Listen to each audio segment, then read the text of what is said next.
I hereby call the Governance and Priorities Committee meeting of Monday, October 23rd, 2017 for the City of Lloydminster to order. This time we'll take a silent moment of personal reflection.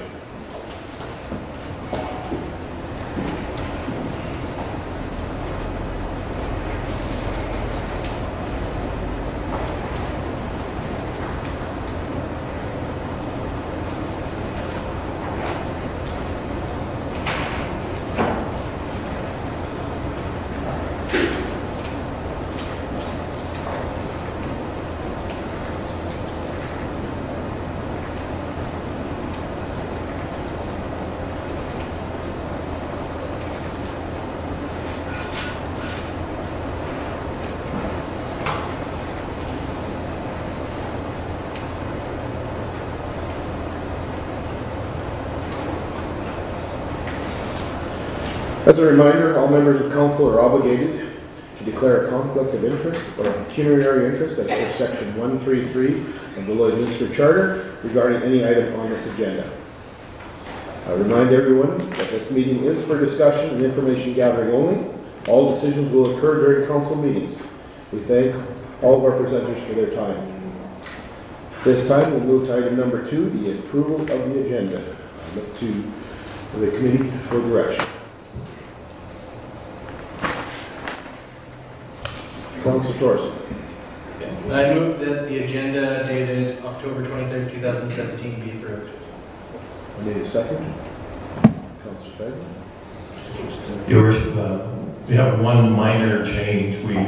5.6 says August financial statements, and my understanding is that this is the accounts payable listing, not the financial statements, which will come to council on the 30th. So, sorry for that confusion. Thank you, City Manager. Okay, as noted then. Any further questions or comments? Not seeing any, I'll call for the question. All in favor? Opposed? Carried. Moving on to item number 3, the approval of the previous committee meeting minutes. I look to council for direction. Councilor Buckingham. The Governance and Priorities Committee minutes dated September 18, 2017 be approved. Seconder. Councilor Thorson. Any further questions, comments? Not seeing any, I'll call for the question. All in favor? Opposed? Carried. Moving to agenda item number 4, the public presentations.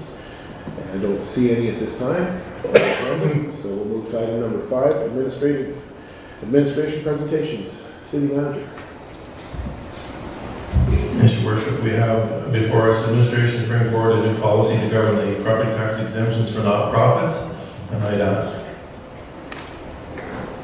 I think Kyle's coming up, or Scott. Thank you, Mr. City Manager, Your Worship. We're bringing forward a policy for non-profit organization property tax exemption. This is a new policy that we're trying to bring forward. Previously, we just followed on copter regulation only, so we're trying to bring some governance to that. The City of Lloydminster previously did not have a formal written policy surrounding non-profit organization requests for property tax exemption. There was a legislative process outlined in this Lloydminster Charter, as well as the process of the copter regulation. But this internal process is intended to bring this legislation into a formal written policy for council, administration, and local non-profit organizations to be able to follow. The objective of this policy is to ensure compliance with Section 314 of the Lloydminster Charter and provide council, administration, non-profit organizations a clear process to follow to address property tax exemption requests. This policy will ensure consistent application for the legislation from year to year. The options we have here for you is to approve the non-profit organization property tax exemption policy as presented. If council is satisfied with the content of this policy, the administration will bring it forward to the next council meeting for approval. The second option is to approve the non-profit organization property exemption policy with amendments. If council requires changes to this policy as presented, the administration can make the changes prior to bringing it forward to the next council meeting. Or the third option could be the council to request further information from administration. If this is the case, we would have to take it to another GPC before bringing it forward to council. If there's any questions, I can try to answer them for you. Look to the committee for questions. Councilor Thorson. Thank you, Your Worship. I just had a question regarding the application dates. Is this different from how it was before, the September 30th? Because I thought I read somewhere that January was the date before, is that correct? Thank you. We use January, but copy regulations is actually September 30th. So we're just trying to follow state standard copy regulations. And they've changed that policy going forward as well. So they're allowing council administration to set any date they wish. So just so I have an understanding, so in this new scenario, assuming that this passed and we started using this, then not-for-profits would be applying in September, but they would have already paid the tax in June and then are looking to get refunded for that in September? No, it's what they will be requesting is for their exemption for taxes for the next year. And the reason we're asking for it at date is so that the codes on the assessments can be properly accounted for, so that we're not actually making a property taxable and then changing it mid-year. Okay. So it's trying to be proactive and have the exemptions prior to that year. Okay, so just to be clear, that when you're making an application in September, it's for the year following. So then what happens in a year like this year where this policy may come into place after September 30th? Again, this policy will take effect for the 2018 exemptions. So the 2017 taxes have already been dealt with by council exemptions. Okay, so my question is there need to be a January application now for the not-for-profits for the 2018 year, or has this September 30th date already passed? I apologize, misunderstood. We've already spoken to our properties that received this previously, and we have their applications in place. Okay. So if this policy is brought forward, all nonprofits would have already met them, unless there's somebody new that comes forward, and we can address that with council afterwards. Councillor, You kind of explained it, I think, like saying that you reached out to all of the not-for-profit organizations. As new ones are rising, I guess, is there a process that we advertise or do anything aside from, I mean, I think calling that's grade A level service, but is there anything else in terms of advertising, or I guess other organizations consider that they may wish to sort of become an organization that they're aware of those dates? I guess that's how we make that sort of public, I guess, is the question. We have a plan to work with communications producer for years coming up. Okay. For this year, because of the timing of it, we felt we needed to reach out personally to whoever we could. The onus is on the nonprofit to self-identify. So we will do some, our websites or some maybe a newspaper article, we'll work with communications to see. But future years going forward, we won't be reaching out to each one individually, it'll be through a campaign. So just as a follow-up, is it worthwhile adding something in this policy to note that it will be made available on our website or advertised in some way, or is it, and I don't know, it's more of a question than anything, but I guess I'm just trying to think is we have organizations that do a lot of good in our community, and any way we could partner with them to support them in this process is really, you know, the behind the question. So if there is an organization that has good intentions but's not aware of the date, then we're left sort of trying to compromise on our dates. Whereas if we do have a mechanism in place that says, hey, just a reminder, here it is, then it's kind of out there in the open and becomes public knowledge. That's it, and I'm not sure whether they say it should be in the policy or is it simply embedded in the communication plan. So one of those places it should reside. Basically, we're trying to mirror the copter to the extent where the copter just says, if you self-identify, we'll look at you and see if you qualify. If you don't self-identify, then you're basically taxable. So we didn't put it in there intentionally, but we do have vision of working with communications to do some type of campaign to notify the residents or the nonprofits. So if someone wishes to put something in there, then we can certainly do that. Yeah, I think if it's in a communication plan, the city would, you know, sort of see that in the months prior coming up to it. I don't think it needs to reside in the policy, but if at least there's some effort made by the city to say, hey, you know, it's not a secret, it's not an intent to hide or anything, but work with the folks in the city. Councillor Forrest. Thank you, Your Worship. My question was actually kind of in the same area as that, but how much burden would it be like for the assessment group within the city to reach out once every 3 years to kind of give a 45 days heads up to these not-for-profits? Like, are we talking about hundreds of phone calls, or is it 30 phone calls that would have to be made, you know, roughly 45 days before to give them a reminder, hey, you need to reapply? Because to me, it doesn't sound too burdensome, but I don't really know what kind of volume we're talking about as to whether or not that's realistic. I don't think it's much about the amount of time we need. The concern I have is if we miss someone. And then we're being held accountable for that. And if that's council's direction, then that's fine. But I kind of, if we call 9 out of the 10, then the 10th person say, well, why are you excluding us? That's my only concern with doing that. And the copter speaks to self-identifying as being one of the qualifications of. So it's up to council for setting our own policy, for sure. Thank you, Your Worship. Just in my opinion, because I don't know what kind of resources that would take, to call on all the ones that are going to expire at the end of a 3-year period, I think that's doing kind of a nice courtesy to all the not-for-profits, because we would rather see, at least from my position, I'd rather see us having to make an exemption on one where we forgot to call than to have 3 or 4 where the chair changed over 2 times in that period and they missed the vote on it and having a less than desirable situation where there's exceptions all the time. So to me, ideally, we'd give like a 45-day window and give them a phone call on the ones that are expiring that year. And that's been the process we've done up till now. Okay. It's just we didn't have a policy in place, and like I said, again, we're trying to follow the copter, so if that's council's wishes, then we can certainly put that in there. Yeah, I would even suggest just a written notification. Yeah, that's what we do. Yeah, I prefer that to a phone call. People can forget a phone call, but not a letter. Yeah. Yeah, up till now, we've been sending letters. Perfect. Councilor Baker.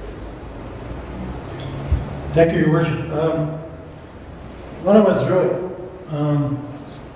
5.5 of the policy 018, when you read it, it says, if council grants an exemption to a non-profit organization and later determines that the non-profit organization did not meet the conditions for exemption for all or part of the taxation year, in the taxation year, and it goes on to tell them what they can do.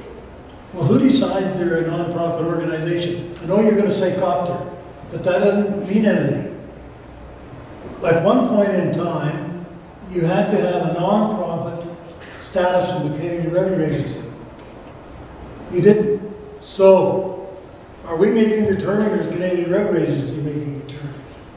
They would need to be a registered nonprofit to qualify under the copter regulation. This section that you're referring to there is only if there's some change that makes them, they were qualified at the time council gave the exemption, but then something happened, something changed in their organization or the use of the building changed. Council has a right to take away that exemption afterwards. Okay, it's if they do something after the fact. Yes. Okay. When there's an application made as a non-profit organization, they include their document they get from Canada Revenue Agency in every case. Okay, that's just, Yeah, we need to see that as part of it. this clause threw me off there. No, that's only for if something changes. So if there's a nonprofit that's using it now for that use, but all of a sudden they're renting it to a local business, then they're no longer non-taxable and exempt. So they would become taxable. So that gives the assessor or the taxation assessment department would determine that and bring it back to council for change in use. I was just going to say, if I may, Your Worship, we could machine gun out to the 30 or 40 organizations, diarize it and send it out once a year, just saying, hey, you guys, if you still qualify, you better do this. That'd be the end of it. So. And that will get a bit easier now, actually, because we had most of them expiring at the same time. This council only approved for 1 year last year, so we'll have most of those properties all expiring at the same time. So we can, if it's council wishes, to move forward and send a letter. Thank you. You're welcome. I'll take a crack at this if I may, Scott. If I understand 5.4 correctly, council may approve a property tax exemption for a non-profit organization for up to a maximum of 3 years as per copter. With what's being proposed, that's what we would be granting in essence. We wouldn't go through this annually. It would be a 3-year unless someone proved that something changed. Then we'd have to come back and look at it, or you look at it, taxation, you look at it from the assessment perspective, correct? That's correct. So what we're doing is we're trying to allow council to approve up to 3 years, stay consistent with the copter regulation. If council's wishes to only approve it for 1 year, that's fine, but it's more of trying to save time for administration for council and the nonprofits, and it helps those guys as well budget, because if they know they're getting exemption. We would annually still, under the taxation assessment, we would still look at the property, make sure nothing's changed. And if it does change, then we would be bringing it back to say, we don't believe they qualify anymore, and we need you to look at it again. I like that from the perspective that each organization won't have to go through this annually. It just becomes a paper shuffle, because I think they provide us about 10 pieces of paper. We have to go through that, and if we set it up for 3 years, it may fall off their radar, but following up with a letter from administration saying it's that 3rd year again, we need you to reapply and go through that. And if the taxation and assessment department is ensuring that there's nothing changed, I think we're kind of covering off our bases very well. Councilor Baker? Your worship, they would still have to submit their CRA document annually, would they? That, Well, that would be part of our review to make sure they still qualify. So we wouldn't be coming back to council every year. If council approved it for 3 years, then it would just be an internal audit, I would call it, I guess, from the assessment taxation department, to make sure they still meet all criteria. And if they don't, we will be coming back and telling them what the changes are. So I think that answers your question, Councilor Baker. It would be left with administration as it is today. Oh, administration Yeah, would do that. administration would do that, so that it wouldn't. No, we don't need to see it, Yeah. as long as the tax department, Yeah. It it's would just to keep Absolutely. everything everything in square. I think that's the right word to use. perfect. Thank All you. right, so we'll make those changes, and Yeah.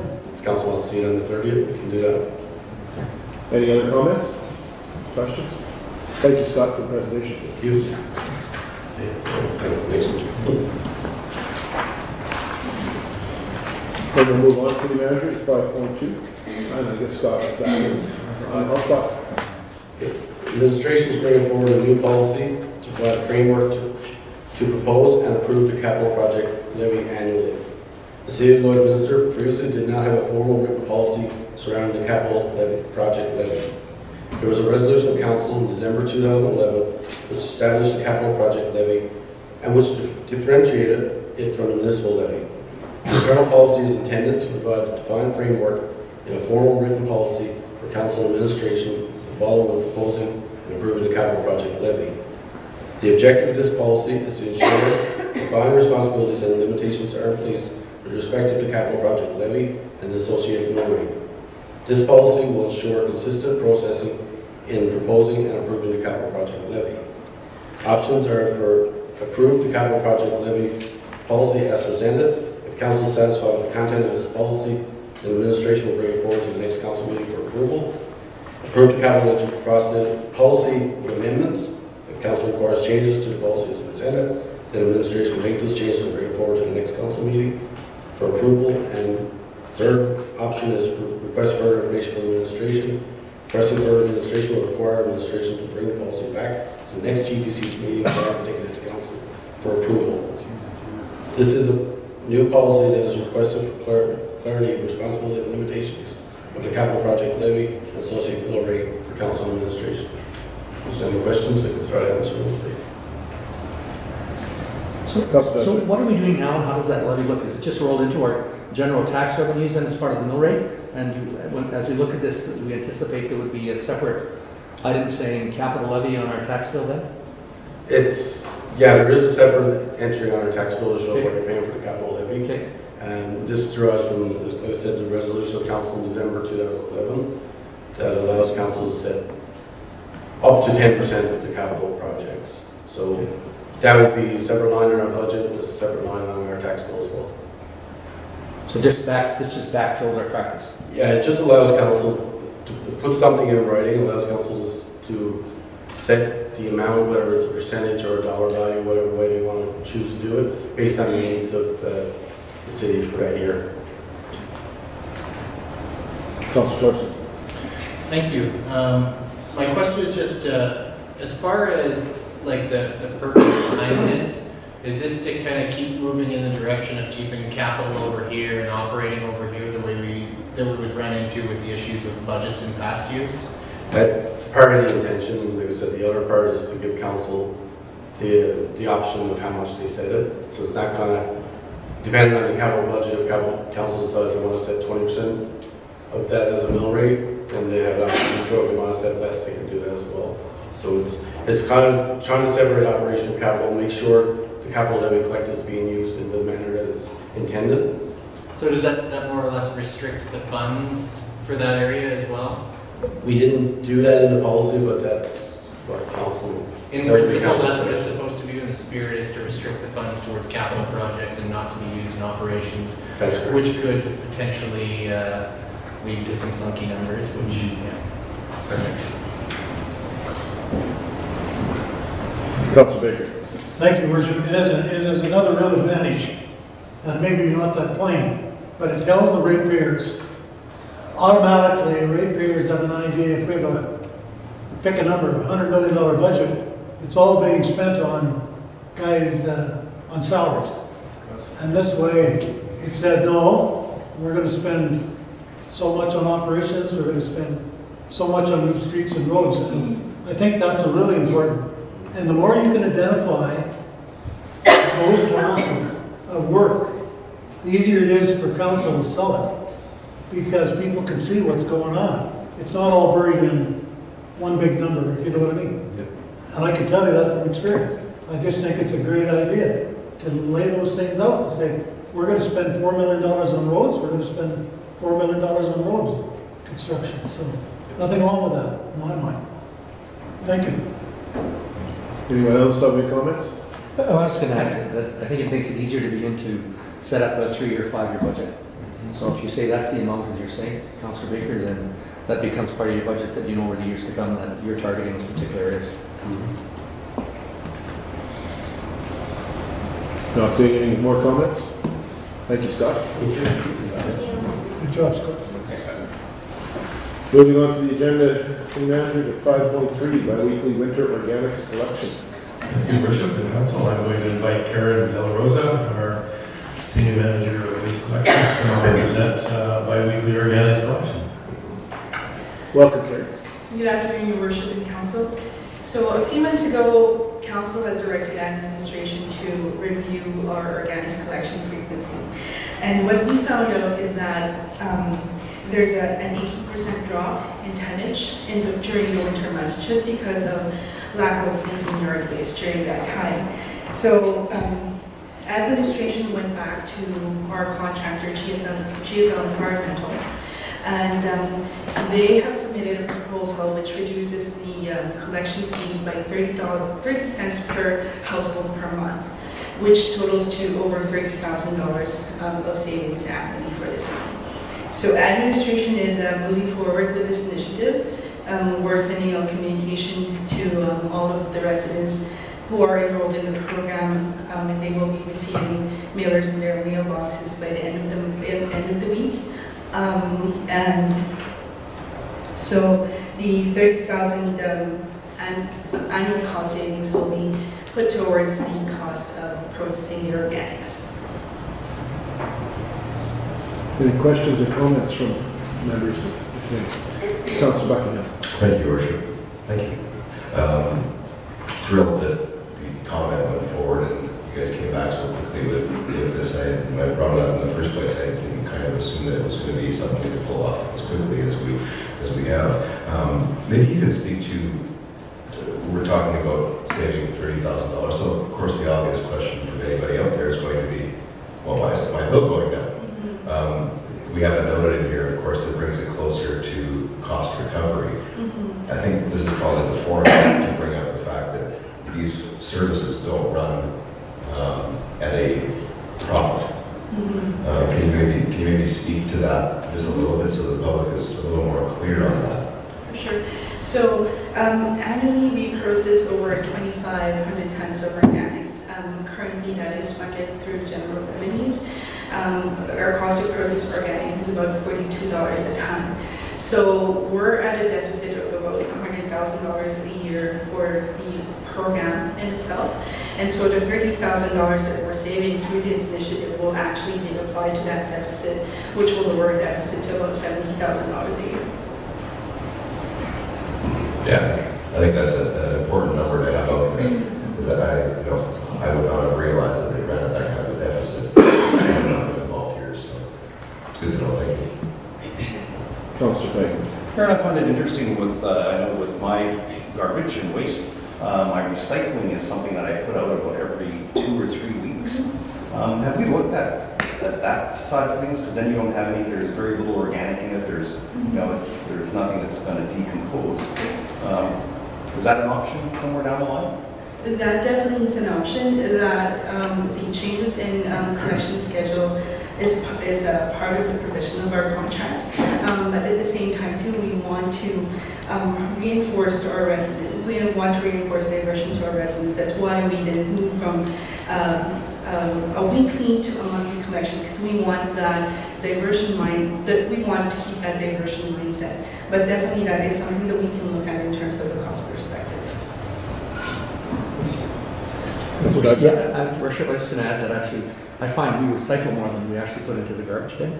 And so the amount of paper and wrapping and the like that you get from products and plastic, for sure there's one huge blue bag of maybe a half, and there's probably 2 smaller little garbage bags in our garbage bin. So for us, we rely more heavily on the recycling than we do on the others. So I guess it depends in terms of what you buy and your habits. And so it could vary from household to household.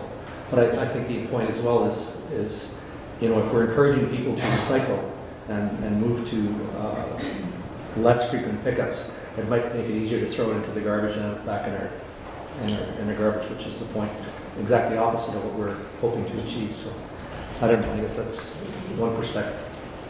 Councilor Minogue, do you have a comment? No, it's just cool. Okay. Yeah, Councilor Buckingham and then Councilor Baker. Thank you, Worship. Yeah, I would agree with Councilor Diachez there. You take a week like last week where Tuesday was my recycle day and we had a gale force wind. So my recycling is now piled in my garage because it would have been all over the neighborhood had I put it out. But we've gotten better at it as a family now. My organics bin is full today because I have leaves, and once in a while it's not going to be. My recycle, pretty much, I have 2 full blue bags weekly. So I would like to leave that one the same reasons that you're discussing. We're trying to encourage that type of thing, and organics, I can safely say we're okay with it. The other, I think, should stay. Thanks, Councilor Baker. Your Worship, if I may, just for a moment, tie 5.5 on our agenda into 5.3. When we're talking about saving some money, and that's great, that we're going to be able to save some money. But you see the curveball was thrown at us for the permit to build the new pit. The way I read it, the leachate pond and the associated equipment was not in the original design, wasn't required. We get a permit back and that stuff's been added. I don't know how much that adds up to, but I think people have to understand what senior governments are doing to the municipalities. Every time we turn around, there's an upgrade. $2.75 million to dig the pit, plus other engineering costs, whatever's involved. Now all of a sudden we get this report, and all of a sudden there's a leachate pond. I have no idea what all this is going to cost, Don, but it just burns me when I see that. Just out of the blue comes a new rule. You got to add this stuff. So how much? What's your best guess? The guy, I have no idea. We're going to report on that. Yeah, we'll be dealing with that shortly. Okay, but I'm just saying, so if we can save $1 here, that's great because it can help offset these ridiculously regulations that just keep piling up and piling up. Now that I've had my rant, I'm okay for another hour. Thank you, Councilor. Councilor Torres. Thank you, Your Worship. My question was just, I fully support, 80% drop in organics, and then we're cutting down the pickup 50%. We still should be on the right side of things, so I think we're fine in doing this. I think it's a great idea. My question is just around the contract. Are we violating any terms of the contract, or we're allowed, or management is allowed to negotiate this contract without any council approval at this level? Yes, sir. That is included in the contract. We have included a provision to review and revise the collection schedule and also the terms.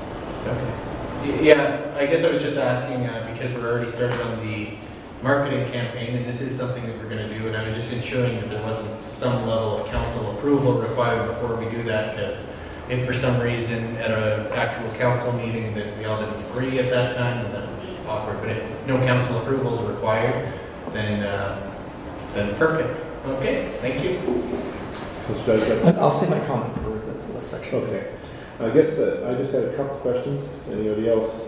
How many households, Karen, do we currently have approximately that the city bases on the city for this number? This number is based on next year's household count, which is about 8,400. Okay, excellent. And I had a question similar to Buckingham, I believe, about the cost, that it's not on the utility bill, and I think that's very important people understand. With that in mind, I know that we have a contract in place, but and I guess rather than a question, it's just a comment. When we go out to bid next time, I was wondering if the administration could provide the city a cost estimate to manage our own organics, simply have them picked up and set at the landfill and we land farm them, because I believe they're land farmed outside of town now, so that would have been built into their cost. Is there a possibility that we could operate that portion, since we have landfill, we have land, could we manage our own organics, decomposing and that kind of stuff right here at the city level, and in turn sell organic matter back to residents for their gardens and things like that in the future? I realize we have a contract today, but that would be a question just to send back, and that contract will come up, I imagine, in the next 2 years. Yeah, 2020. 2020. Yeah, Okay. and we can definitely look into that. So like I said, I just leave that with the administration. It's hopefully it'll come back to mind when about 2019 when we're talking about putting this out for an RFP. Any other comments? Thank you very much, Karen. I think that as council, I think we speak on behalf of the residents. Thank you for saving us some money. We appreciate it every chance we get.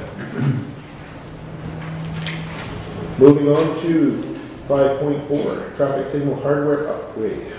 I'll look to the city manager. To upgrade the existing traffic signal hardware in accordance with the 2014 traffic signal assessment, and I'd like to invite Warren to come in and speak to us. Thank you, City Manager. Good afternoon, Your Worship and Council. So back in 2014, we had a traffic signal assessment done on the existing conditions of our traffic signal network and infrastructure. As part of that assessment, we had a report made and several recommendations were made about how we could improve our network. So things like pole upgrades, bulb replacements, just a lot of different hardware we could imply. This year, we intend to address some of those recommendations. Contrary to what the initial information report says, this is actually a budget item from 2017 for $165,000 as opposed to what it says there about $44,62 and $120,000.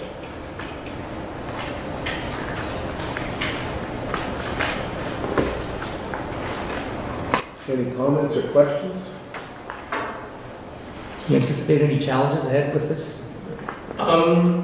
Specifically, a lot of the work is just maybe replacing some of the controllers downtown, upgrading a lot of the light bulbs in some of our bigger intersections. Some of the challenges might be some traffic accommodation safety. So just making sure that whoever's doing the work, because right now we have an RFP for it, so we're making sure that whoever's doing the work, they're going to be redirecting traffic as required in a safe manner. Councilor Johnson?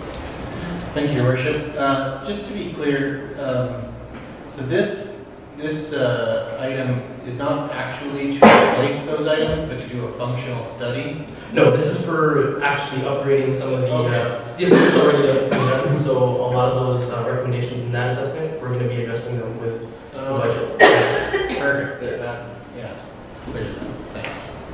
Councilor, thanks.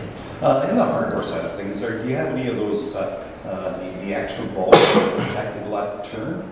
Is that something that is in the recommendations? So as part of one of the recommendations from ISL, we will be ensuring that whenever we do new construction or new anything to do with traffic lights, we'll be installing them such that there's a fourth bulb for those left turn lanes. In the past, I think what's been happening is they were just put in, just so that there's red, amber, and green. Okay. But as part of the recommendations, we will be ensuring all our new traffic signals have a fourth bulb. Warren, if I can ask this, have we set a time frame in the RFP or RFP going out saying we'd like this work done in 2 weeks rather than 2 months, or have we got some idea we can give the taxpayers? Because I think that, as everybody knows, road work in this community, we have 2 seasons, construction season and winter season, and we're about to winter season and construction season is just wrapping up. So can we be able to give us an idea of what we expect potentially this could take? So part of the challenges, that was one of the challenges, getting it done before the end of the year. Actually, what's been happening is I've run into a situation where the controllers are on back order until next year. So there will be a point where I can get maybe 60% of this work done, so bulbs and smaller UPS upgrades. But for things like the controllers, that would have to be work that's done in the next year. So there will be a component of carryover. Okay. Approximately what time, any idea, a month? Period Sorry. of construction, a month currently this fall yet? We intend to open this project come end of November, construction or upgrades to be happening through the winter, Okay. like through December, and then the last part of the construction would be the controllers, which would be back or up in January of 2018. Councilor Fagan. So the bulbs, are they the LEDs? Yes, so we'll be upgrading some of the incandescent bulbs to LEDs. Good. Anyone else have any comments or questions? I guess just one last one. The lifespan of these are, with the LEDs, 10, 15 years? What are we looking at? That's information I don't have right Okay.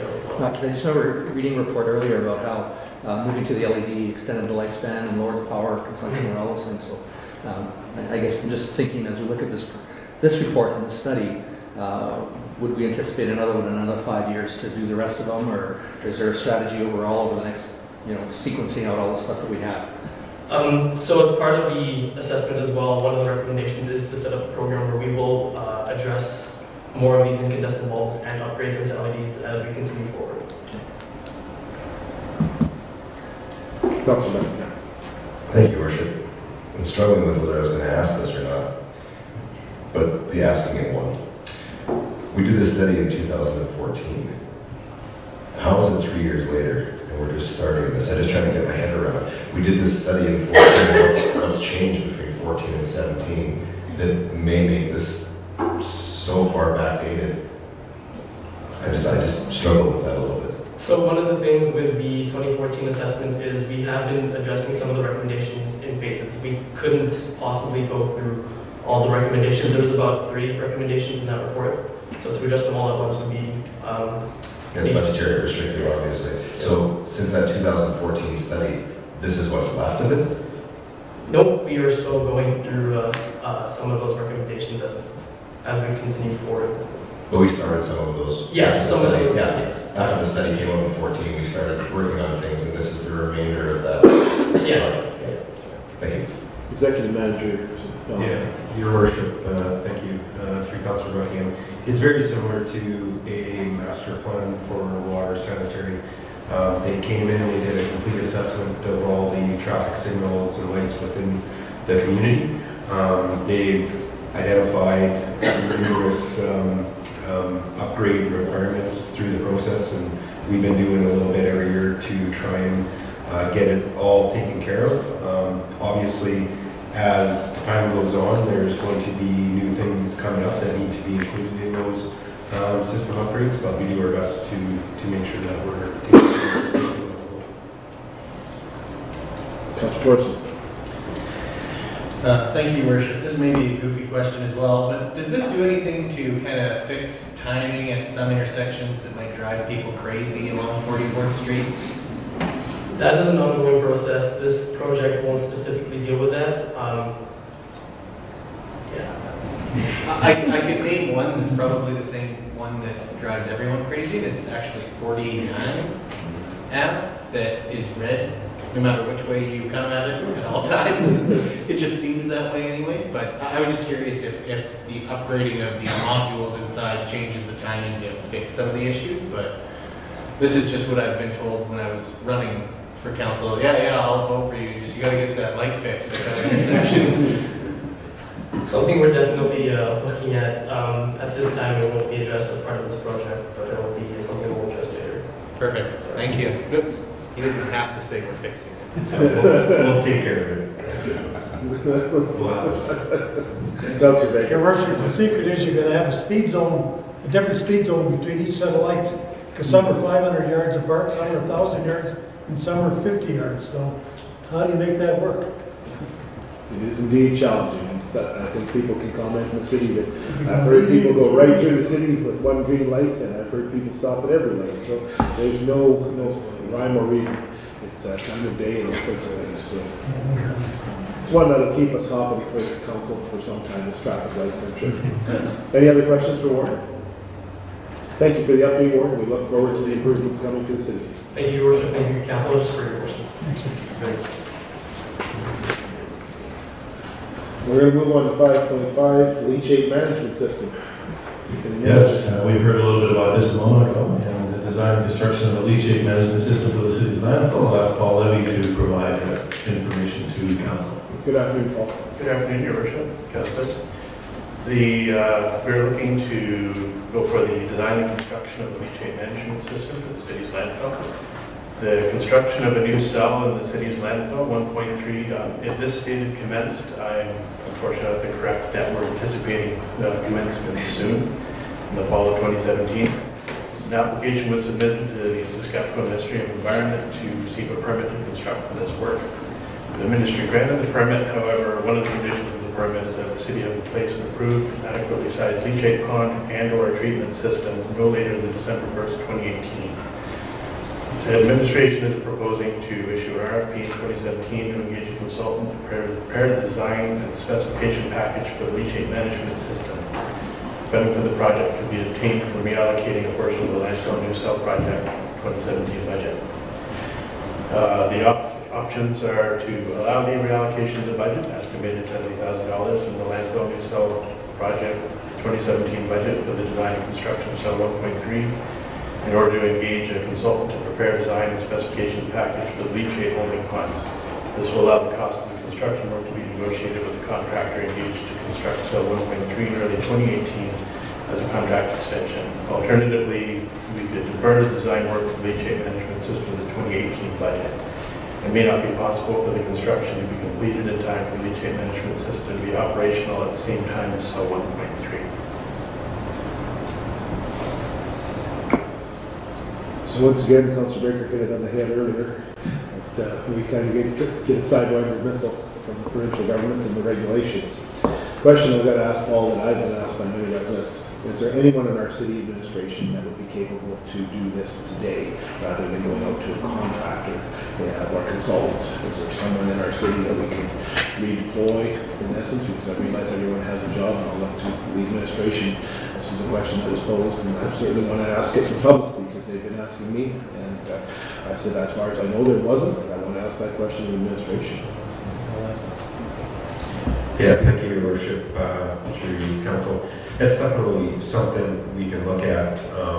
My assessment would be that because of the specialized work that needs to go into a leachate system, the type of material we're dealing with, the complexity of treating the leachate before it goes into our lagoon system for treatment through our wastewater.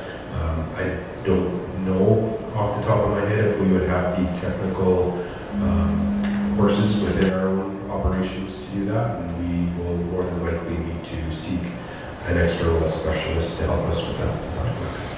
Thank you very much. I think that's a very good explanation. I knew that the technology, because of the specific nature of the issue, certainly I appreciate that. Thank you.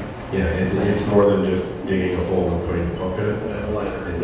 There's quite a bit of technical work that needs to be done. Anyone else have any questions or comments? So are we going to be able to get it done by 2018? Yes, we do anticipate to be able to get the pond in place by the specified deadline, probably much earlier. The intent of offering this as a contract extension is we'll be able to use the same contractor on site and do the work concurrently. Great. So what's this extra cost?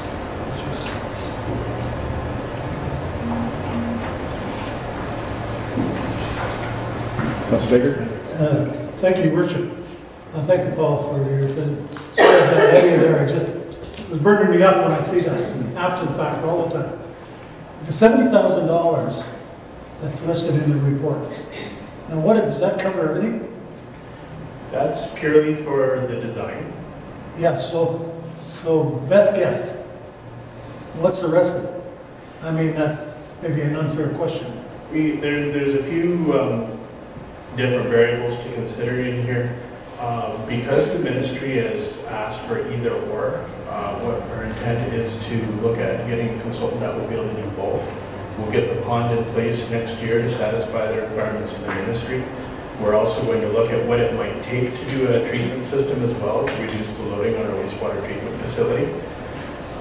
Given that, the budget number proposed by Stantec in the master plan for construction of the leachate pond was $575,000. Whether that's an accurate number, high or low, I couldn't tell you, but they make their I must have estimates. missed that one. Was it in here? No, that's sometime probably. Okay.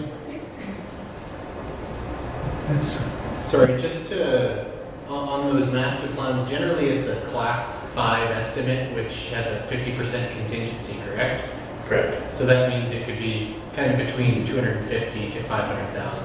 Yeah, it could be. And I would say that number that they provided for the landfill cell construction was $3 million. And between the design and the construction cost bid, we're right at that number without any contingency by that. still big hit. Yeah, I was just going to say, Your Worship, that typically design is roughly 15 to 20% of your project cost. So based on that, we'd probably be in that $500,000 range. We'll need to formalize the design and then do a cost takeoff on that to really understand what the true costs are. At the end of the day, we'll still need to get an RFP for the work, and that will be coming back to this council for approval as we move forward. So right now, today, we're just informing you that obviously there's an issue that we need to deal with as required by the minister through the province. We will need to look at reallocating that dollar amount, and that we're going to secure a design consultant to put those plans in place, and that will come to council once we have that RFP complete. Is that fair, Paul? Yeah. Councilor Schwartz. Thank you, Your Worship. Just to be clear, the way I'm reading this is not so much whether it's something we are going to do or not, it's whether or not we get moving on it because we've been told that we have to do it. Yeah, that is correct. There's no way of getting around this. We need to do it. From administration's perspective, we feel it is advantageous to use some of the money for the design work in 2017 rather than waiting 2018 and being behind the eight ball.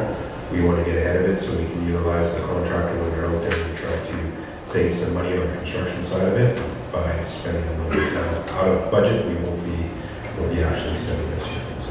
Thank you. That seems like good logic to me, so thanks. I think the challenge is there. We've got to tackle it. As you say, I'd rather be ahead of it than behind it, because if we're behind it, then the heat comes even greater from that regulatory body known as the provincial government that drives us all crazy. So that seems to be where we're directing a lot of resources. I also wanted to mention, Your Worship, with the leachate system out there, we've added cells over the last 5 to 10 years out there, and we haven't invested any money in our leachate system.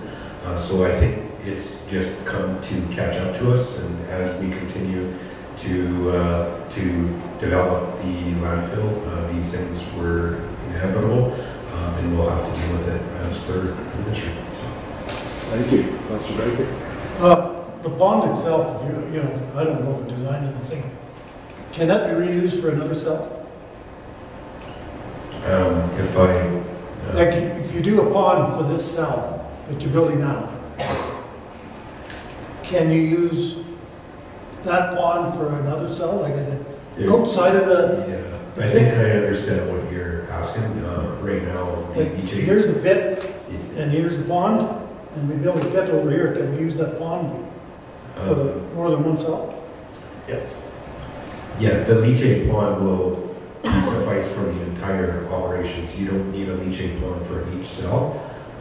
It's just right now our current leachate pond is sized, not sized adequately for the amount of development we've had out there over the last 10 years. So we need to create a leachate system that will be sustainable for the landfill as we move forward with your operations. If you prorate that over the whole landfill, it's a little different than over one pit.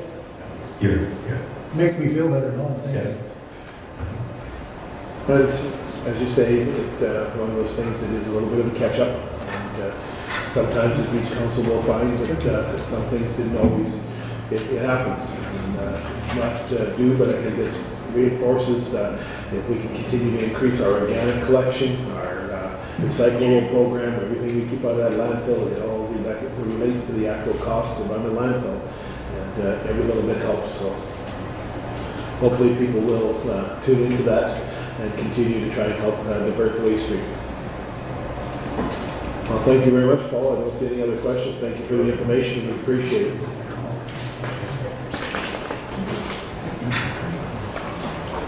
Moving on to 5.6, the August financial statements, mainly the accounts payable. As always, there's a big long list there for you to go through if you have any questions. Scott's here. But it is quite in depth, but we will have our financials for you, I believe, at the next meeting, council meeting. Any questions? We'd be happy to try and respond to them if you've had time to. Looking forward to diving in a little more. A little easier to dive into things, and we get the P card going. It'll definitely enhance a lot of things. Yeah, I was just going to ask you, what influence the P card will have on these reports? Or if it will have any at all? Well, it should cut down on, will cut down, it should. We will cut down on the number of POs we create, and every PO is an entry on that accounts payable. Councillor. Thank you, Worship. I was curious. I was talking to my colleagues here before. It's neat that we redact everybody's personal information from this stuff, and it's always done well. I found it interesting that Brett Young was redacted as not a name, but a company. So how do we catch those? Is there just a system that says somebody sees a personal sounding name and they would redact the information? Or is there something internal in the system that says, oh, better have that blacked out? No, we actually physically, each individual do that. So we have a person in our finance team who would go through that process first, and then we send it off to our legislative services team, and they will review it to make sure that we've gotten everything that we need. Yeah, just more of a chuckle on my part that Brett Young, a fertilizer company, was redacted in his address. Yeah, they shouldn't have been. It should only be for personal Yeah, I can see where it was. Just something I caught. I guess someone saw Brett Young and assumed it was a name. Yeah. Something as simple as that. Every once in a while we miss one. Yeah, every so often. Yeah, there's Yeah, it was just to see if we read them carefully, and I did. there's certainly a lot of information there in that financial statements, or the accounts payable, I should say, rather than the financial statements. But I don't have anything. Anybody from council, anything jump out at you? There's a good 100 and some pages of financial activity on a monthly basis, so our city certainly, it's out there. Well, not seeing any questions, I'll say thank you, Scott, for now. We'll look to order the financial report for the month, and then we'll have likely better questions at the end of the month. Thank you. So, moving on to number 6 in the agenda is governance and priority matters, and I see 6.1 is the purchasing card policy. Scott, come back up. Yes, Scott is back up here. It's his day today. It's a busy day. Thank you, City Manager, Your Worship, and Council. Administration is bringing forward a new policy to provide framework to a new purchasing card program.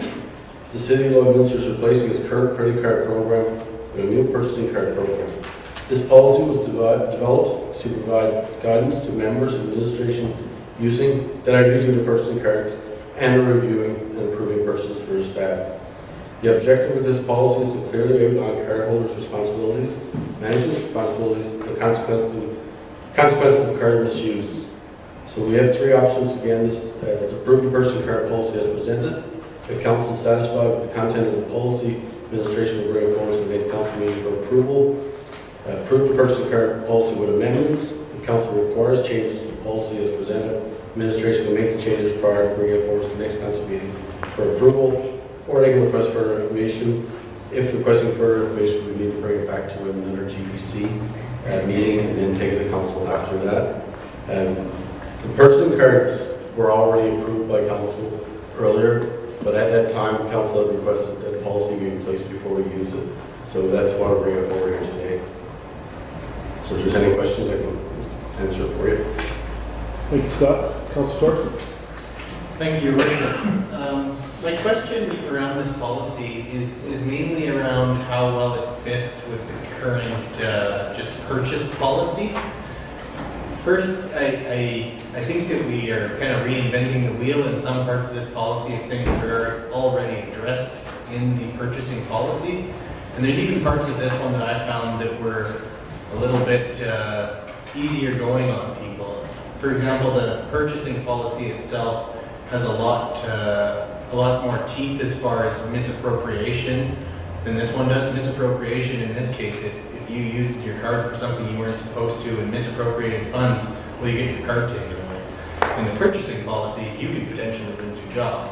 So I think there just needs to be maybe a quick review between the two and make sure they line up well with each other as far as the P cards and the purchasing policy itself. There's a couple of parts of this, Councilor Thorson. The purchasing policy is actually under review as well, and we're trying to strengthen that as well. We do have another document that will be going along with this one. It's for administration use, and the intent of that is once we do training and orientation with every card holder or card holder to be, they will be signing off on that they fully understand what the rules are around the P cards, and as part of that, we will be talking about discipline if you continue to use the card for anything other than city business, and what the ramifications of that will be. If council would like to see that strengthened in this policy, we can certainly do that. Thank you, Your Worship. Yeah, I guess my overall point is that the use of a purchasing card, if the rules are as strict, or the rules should be as strict as they are in purchasing policy generally, which is coming back to us, I understand, but still, either way, misappropriation of funds, a third strike type of thing, I don't think is appropriate. If you're on a third strike, that means you probably shouldn't be working somewhere if you're misappropriating funds 3 times. And especially the other side of it is, I was just going to say, some would be a bigger deal than another, and I get that. So if you weren't supposed to buy gloves because it's not part of your job and you bought gloves 3 times and they're giving you a hard time, well, that's a different thing altogether. But at least have some level of objectivity on serious incidents so that it has some real teeth so someone can't take advantage of the system. And I would just, if I may, I'd just like to address that because that's something we all thought about as we're going through the policy. And 5.2.1 says that they must follow the rules as applied by the City of Lloydminster. So those rules will be in our policies and our bylaws and our regulations and directives. So I thought we covered that, but maybe it needs to be clearer. But I will say we agree with you. That needs to be very, very clear. That there will be no misuse of these P cards.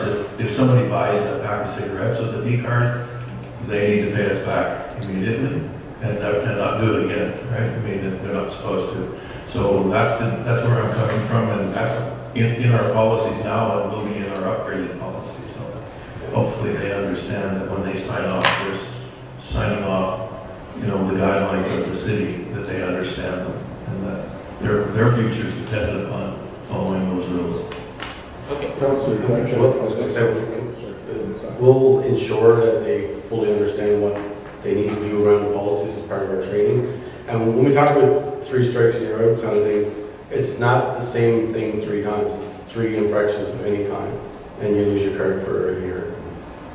So if it's one time you made a personal purchase, another time you didn't get the documentation in time, any of those rules that are in place, 3 times combined together. It's not I need to make 3 personal purchases to lose my card. It's any infractions. Okay, I'll take CFO. Thank you, Your Worship. One thing Mr. Gray and I also discussed earlier today and yesterday was strengthening the opportunities we have for recovery of misused cars. So that's one thing we want to add into the list as well. Thank you. Thank you, Councilor John. Or do you have any supplementary? Barry. Barry? We'll let you No, just quickly, I just want to read, because I pulled it up, just the way it reads in the purchasing policy is any employee who fails to comply with this policy will be subject to review. This may result in corrective discipline, which could include, but is not limited to, having their purchasing privileges suspended or revoked, suspension or termination of employment. I just think that those words need to be in this policy all the same, as well as potentially just references to this policy so people have a very clear understanding what they're purchasing when the authorities are as well. We can make those amendments, sure. Yeah, and so I think I'm replying field here, but it was kind of a similar discussion is that, you know, having something to imply that failure to comply would be discipline up to including dismissal or something to that point. But I mean, so I saw 5.2.1 is a good place, 5.2.5. I would, for me, I always like to say what you can use it for only. And then 5.2.5 said not make any personal usage purchases, and I just say limit only to city business purchases, period. So whether you're buying it for a cousin or whatever else, if it's not city business, it's forbidden. So it would just put the fence around what it's good for, as opposed to what not, you know, saying what it shouldn't be. But because I think one of the things when I looked at it is that it's easy to confuse the those uses where there's reference to, and I'm not finding it right in front of me, but if you're not turning your stuff in and those kind of things, and you know, adhering to all those conditions, I think as Council Tourism has said, those are things that are more operational where, you know, I didn't have time to do it, whereas the deliberate intent is a much more different class of action, I guess, in terms of how we respond to that. And I'm hearing that in the reference to our, you know, other policies that we have. So I think if we can connect them, and the suggestions were made, I would, you know, making it absolutely crystal clear to people that that's the intent. I mean, certainly it's that whole thing about not only must you have the rules, but perceived to be having the rules and following through on it. And I think it sends a pretty strong message. So that would be the only tweaking that I would have. Thank you. Councilor Baker. Thank you, Rudy. I guess when I first read it, I figured this document is fine for the office. Someone is administrator to manage this project. But for the average worker, it's in the field, and he's stopping in the hardware store to pick up some widgets. He doesn't and won't remember all this stuff. And I think what we've got to do is give him a little reminder card that he can put in his wallet. It said you can do this, this, this, and this, with 4 or 5 bullets on it, and that's it. Because the average guy isn't going to remember all this stuff. And, you know, you can put so many restrictions on people, they're going to be paranoid when they went to buy something. You know, if they got a $200 limit and it's $201, you know, what are you going to do? I mean, life doesn't run as smoothly as paper does and computers. But there's some realistic things that got to be built into this, and I hope that there's some common sense built into the system. Because if you've got a major project going on up there and it's a vital service to the city, and it's 7 o'clock at night, better get the paper and check every little detail. It isn't going to happen in the world of construction and detail up there, and I just hope that there's a way to give them a little card, just a bullet card, put it in a wallet. I don't know where they're all going, of course, but I think you got to be careful there that you don't make it too scary, if that's the way you want to put it. Thank you. I think the main thing they're going to have to remember is make sure it's a city authorized purchase, so it's something for their job that they need. If it's a personal item, then it's not purchased on the card. I think that's the bulk of it. People most times will remember what their limit is per day and things. That's simple. So that'll be part of the training and the orientation as we get into cards. It does scare people. Yeah, for sure. I think, Councilor Baker, I appreciate that, and I do agree with you to a point. I think that there's also a responsibility that those employees and from the folks that are frontline staff that it refers to in Schedule A to the city manager, there's a responsibility that goes with entrusting public funds. And I think that we've seen example after example in the news throughout the world of public funds being misappropriated. And I think by putting the checks and balances that we're putting in place with seriousness, and I think I think our employees would appreciate that too, having guidelines very cut and dry. And I appreciate the comments you said about money. I think that I remind everybody to take a look at Schedule A. It's $500 is the maximum purchase at one time for a frontline employee. So I'm hoping if we send someone from the Public Works Department down, they shouldn't be needing a whole pile more than $500. Up to 5,000, up to 5,000 daily limits. Whereas from the perspective, and we will be able to have that ability, I think if I recall correctly, that this card will be able to be reviewed if someone all of a sudden is in a major project and are finding themselves in a lumber yard or at a hardware store on a regular basis. We can make those adjustments very quickly with the technology that will exist with the card. So I think we've got some huge benefits. But I think that the message that I'm hearing from this committee, as council, is that certainly we want to push that back just to the employees to ensure that we have their backs as the council, but we also need to have their support in ensuring that the program is delivered properly. I think that's the biggest item. Councilor Torson. Thank you, Your Worship. I had one other question around the repeat vendors. We do have a definition of what repeat vendors means, but I'm just wondering at what level is the approval for someone to be considered a repeat vendor? Because when you look at the purchasing policy limits versus the P-card limits of 500,000, whereas anything over 200,000 requires council approval, is there anything that needs to be documented, approved to say who the repeat vendors are, so that there's not someone who says, well, I can just do it this way because I'm going to call them a repeat vendor this week, rather than following. Just curious, because there's something that defines what a repeat vendor is. Nothing that defines who the repeat vendors are and whose authority it is to approve whether someone's a repeat vendor or not. Well, I'll have to look into that and we'll discuss with our team, but as far as what restrictions we're putting around repeat vendors, I guess our thoughts are people that we use on a regular basis, weekly or bi-weekly, whatever, that we're constantly dealing with those vendors, but we can check into it and have that for you guys at the October 30th meeting. Yeah, I understand the spirit of what it's getting at, and I agree with it completely. It makes sense to do it that way. Just so long as, if you use Brandon Toy for office supplies, so they're considered a repeat vendor, but then you decide, you know what, we are going to buy a whole bunch of unbudgeted cubicles through a repeat vendor, and no one's ever going to look at it because it's a repeat vendor.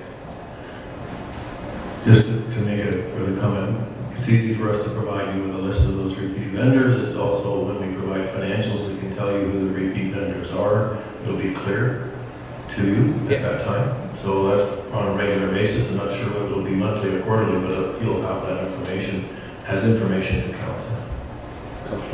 Thank you. I just have a suggestion that it just follows a similar cycle to what we have for the sole sourcing. The sole sourcing, whenever there is items, it goes on the city's website quarterly, who was used as a sole source and didn't go through the RFP process for whatever reason. And if you have the repeat vendor list there as well, I think that's fair. Thank you. For sure. I've got one that I'd like to add. Those would be 5.2.11 or 5.2.11. It's in the document, but it goes back to what the card holder shall do. And I would suggest we add report stolen/lost cards as soon as practical to the executive manager or designate and the PCA. And I just pulled that forward from another spot, but it's very clear then to the employees, if that card is lost or stolen, and again, I use the word practical, I believe that's what's in the wording, because we can say as soon as possible, but it's really practical if their wallet is stolen, and their cell phone is stolen out of the vehicle for some reason, hopefully not at the same time, but from that perspective that they make that as a responsibility, because they treat that just like they would treat their own credit card and things like that. Thank you.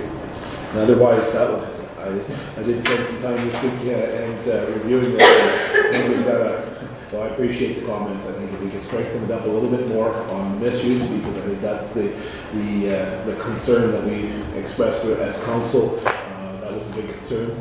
But we do have a credit card system in place already, and I know we're working at it, but I think if we can strengthen that a little bit, I think that'll cover it off very well. So your worship and council will make those adjustments and we'll bring it forward to your next council meeting and you can debate it again. All right. Thank you. Thank you. Thank you, Scott. Looking at the agenda, we move to 6.2, Council Professional Development Policy. I'll look to the city manager.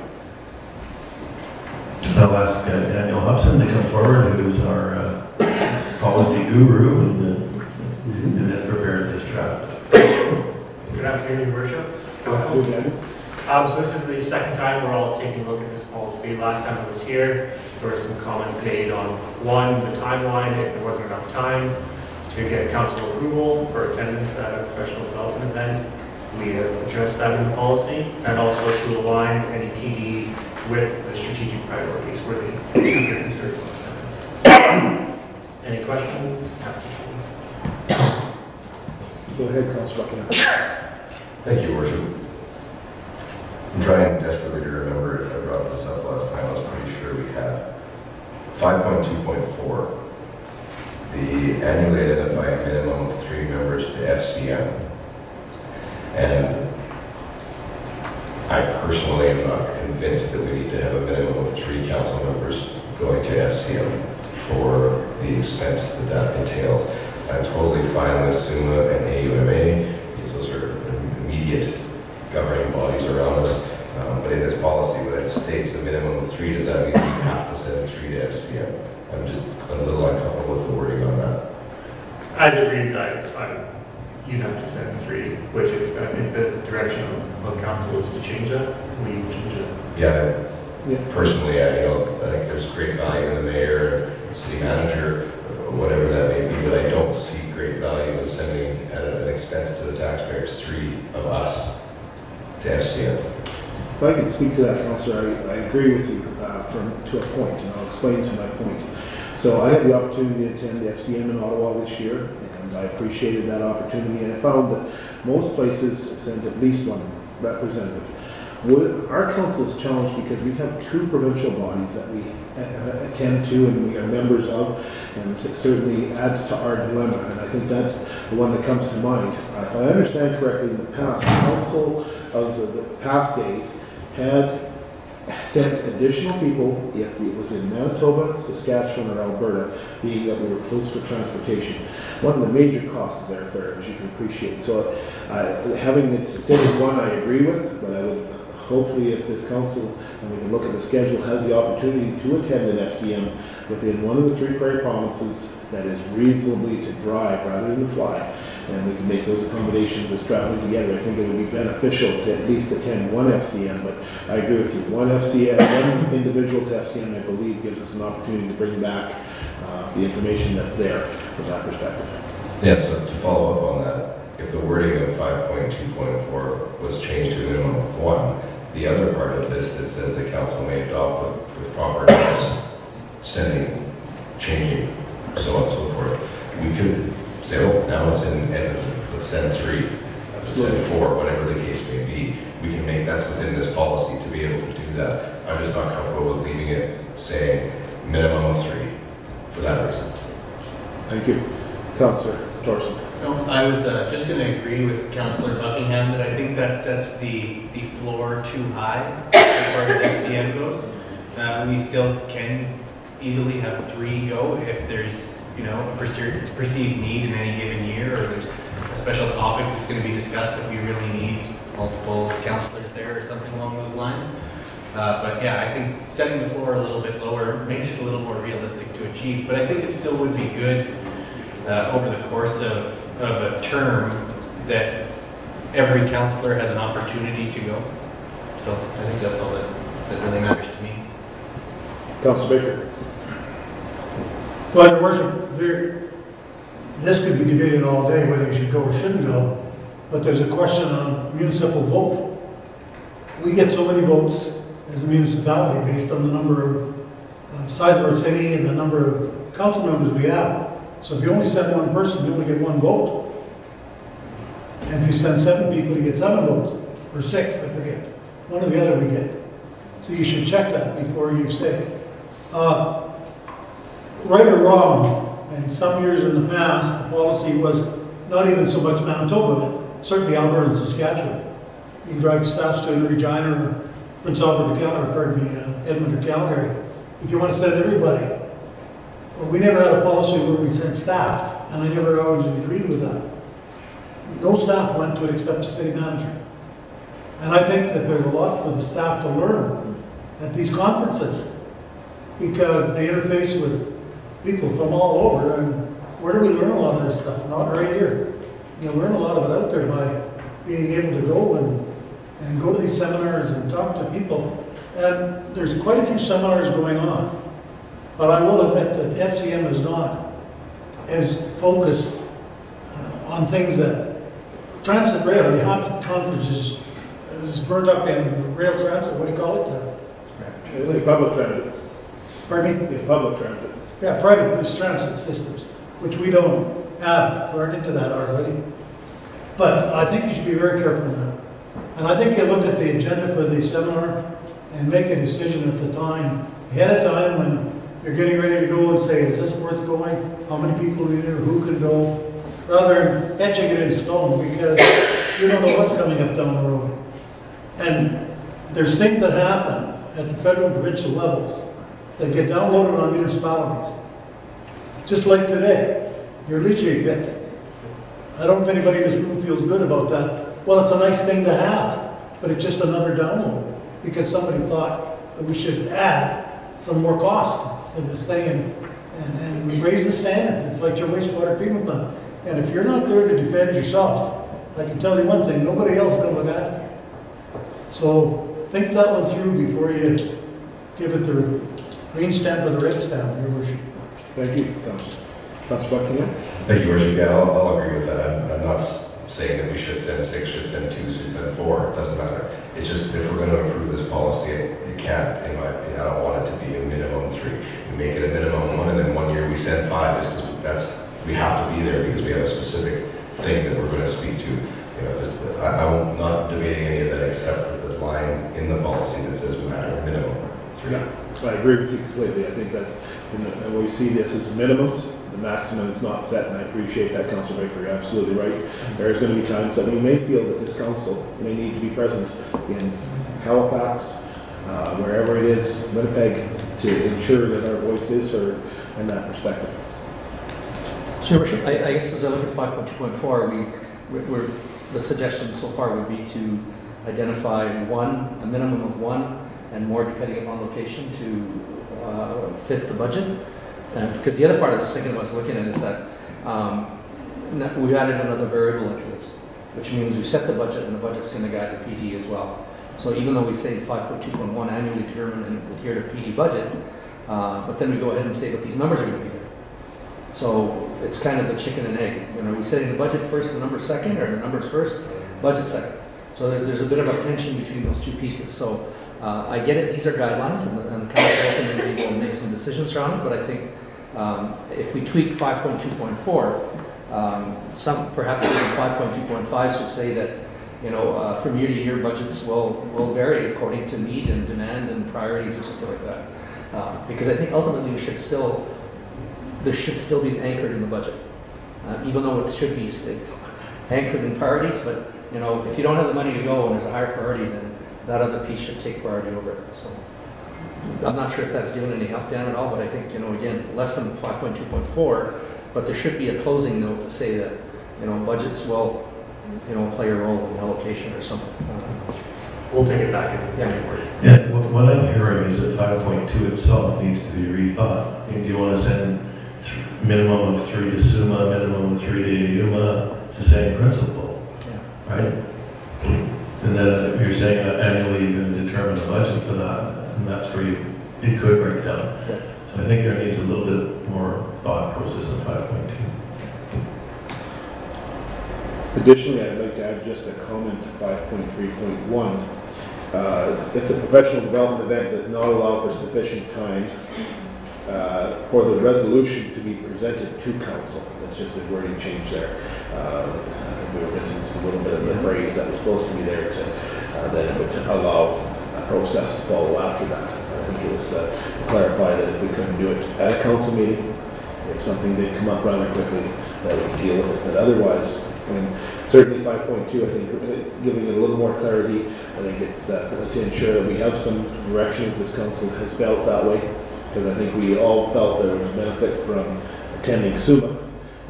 All the council members at this table attended SUMA last year. And I go back to that because I realize you're absolutely right, Councilor Baker, that we've got we play 3 levels here rather than 2 in most places because of the bi-provincial nature.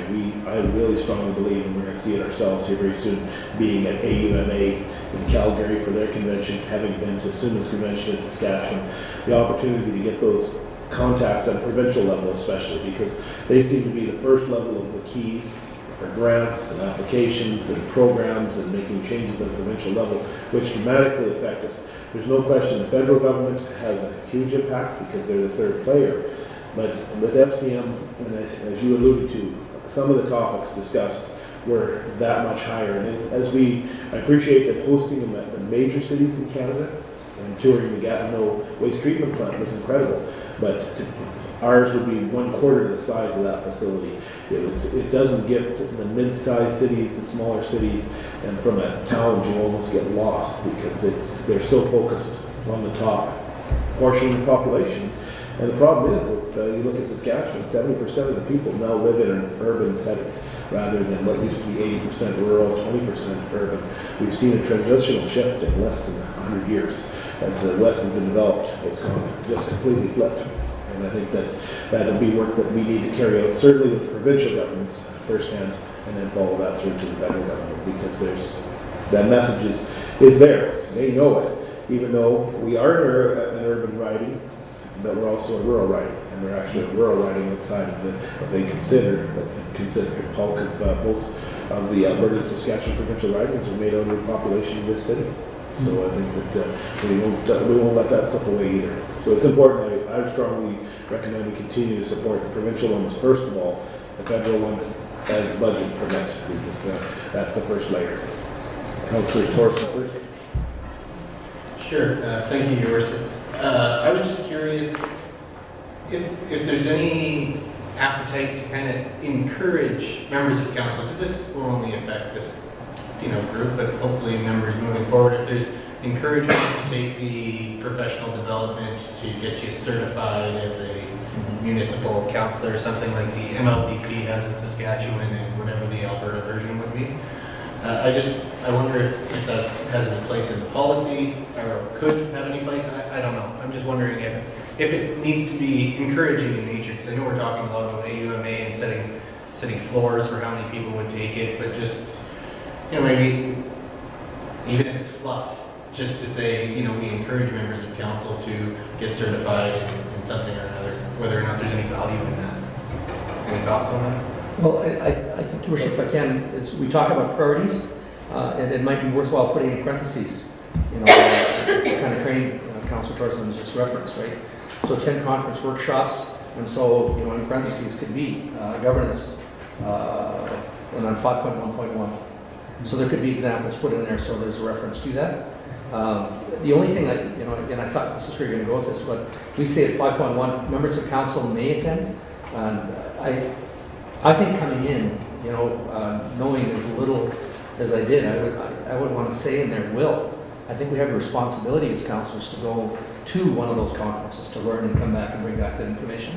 And it depends on the will of this group as whether or not we change the word from may to will. But I think it should be an expectation that it's part of our role is to go out and learn about and advocate. And Councillor Baker has made mention of this challenge, and there was an article in Huffington Post the other day that's perhaps we missed as part of the municipalities where federal government and provincial government are splitting taxes on legalization of marijuana 50-50. As municipalities, we get zip. And that train has come and gone. And here we are expecting all this stuff to be downloaded to us. Really, the only recourse now is to have any taxation we get by businesses, grow operations, distribution, packaging, all the rest of it. But that piece has come and gone. And I think more than ever, as you're saying, we have this downloading. As municipalities, we need to take perhaps a more aggressive role learning about these pieces and ways that we can begin to influence policy at that federal level as well. So I would be leaning towards will attend.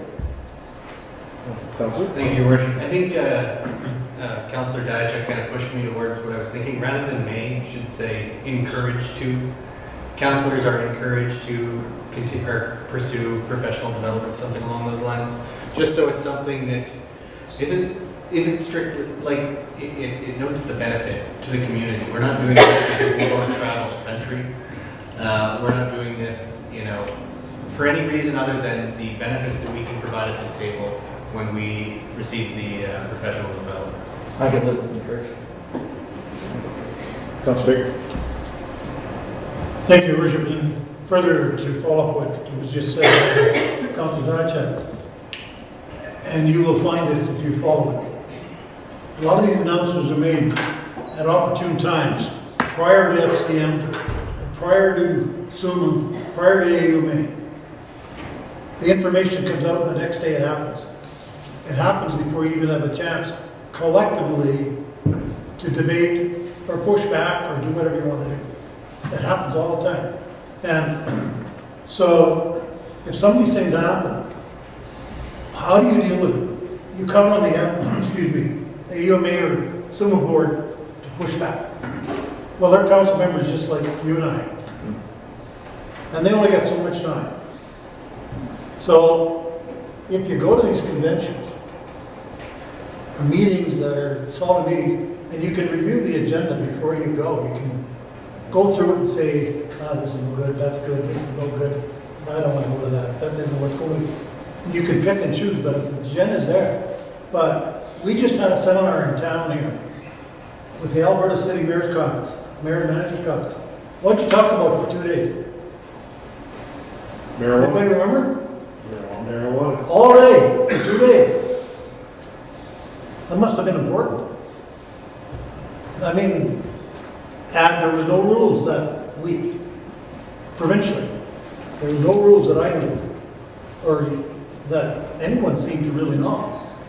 And then they're starting to dribble out with the rules now. And at your meeting, you talked about revenue sharing, you know, from the policing perspective and all the other associated costs. As you know, our chief of police was at that meeting. And I'm sure your worship, you've talked to him. And so was our city manager about the implications it's going to have on our community. And all communities. We're speaking for all communities, not just. And yet it's done. The timing's everything in life, and it seems to be planned on. If you don't go to these things, now you have a chance in November to go to Alberta and get that on the agenda, if it's not already on the agenda. And I'm sure it is. Sure it is. And so as many people that can go there should go there. If we believe that something should happen to our revenue streams to help offset whatever this policing cost is going to be imposed on the city. So for me, it's a no-brainer. You gotta get it done. And I know it's nice that we want to save money, but our job is to get some of this stuff done. But you can't do it if you're sitting here. A lot of times you have to be there. And your worship, you've proved that over and over again by your bulldog approach of let's get this water treatment plant done. And it's happening and things are moving somewhat forward because of your tenacity to move forward. And I appreciate that. And so I think we should stay the course on some of these things. You're not going to win them all, but. Okay, thank you, Councilor. Any other questions or comments for Dan? Well, I think we've given you a little bit more to refine on this. We're getting close. We'll send it, I think we'll send it back one more time just to see if that's all right, to make sure we've got it pretty much close and bring it back to GPC. Hopefully that'll get it there. Thank you. Thank you. Moving on to agenda item 6.3, I believe we put Dan back on the spot again. So likewise, Council, second time we're taking a look at this policy. One of the big things on the first draft was the definition of family. We've taken a look at that, drafted it out. So if there's any feedback there, we're happy to hear it. And we've also thrown significant change in on the acceptance of gifts in this policy.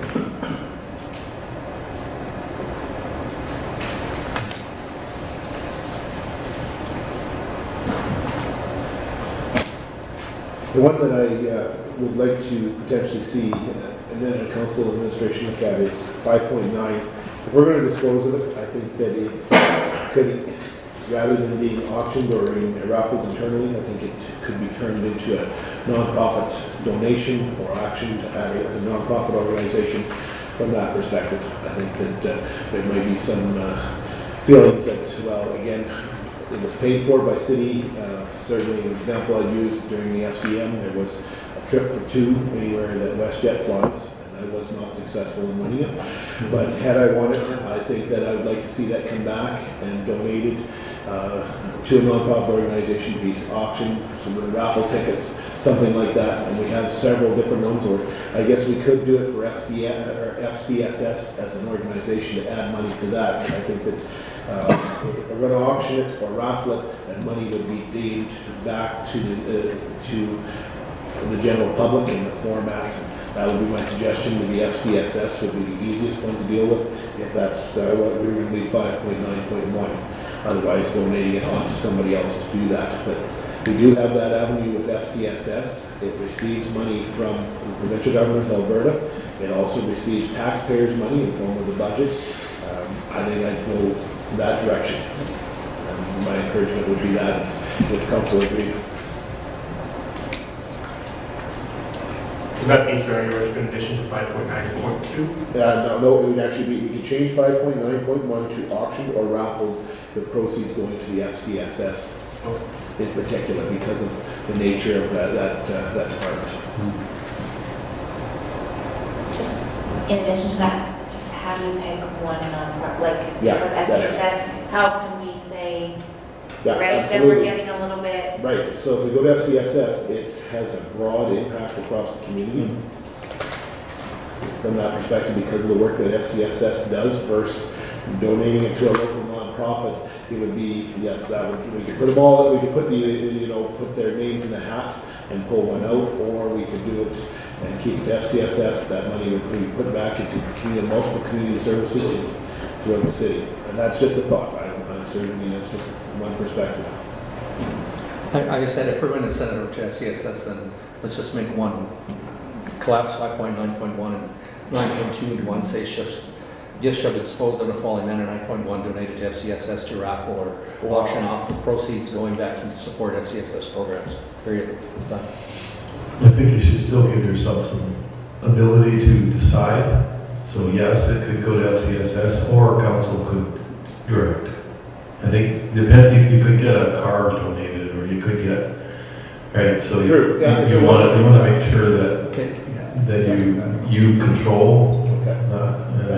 So you could say FCSS or council direct as council. So we bring it back to council if we don't give it to FCSS. Right. Okay. Councilor Baker. Just a question, good point. Do we even have to name FCSS to a nonprofit group as directed by council? Yeah, I guess that's where FCSS fits into that.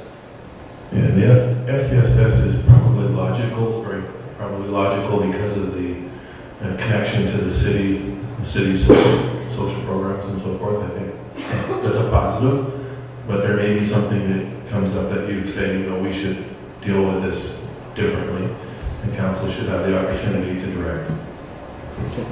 Okay, I agree with that. Anyone else have any other comments? I was going to add as well, I think in 6.1, we're, part of the juxtaposition of this policy against the purchasing card earlier, where this one is very explicit that, failure to disclose can lead to, a discipline, written warning to dismissal with cause. And the other one, that's kind of for me, even it's part of the discussion that was triggered in the other policy, is that we're pretty explicit up front on this one.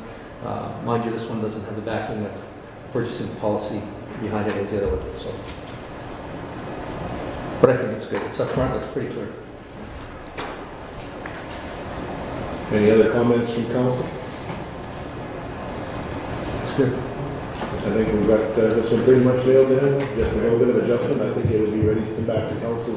What I'm seeing from around the table to move forward on it. Thank you, Councilor.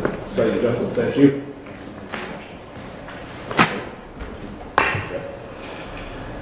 I see nothing else on the agenda at this time, so I will look to number 7, which is the inquiries from the media. Thank you, Your Worship. At this time, we have a request for yourself, Mayor Albers, as well as Councilor Torson. All right. Well, I will ask for a motion. Recess. Motion to recess, seconded. Council Fagin. All in favor? Opposed? Carried. Thank you, Council.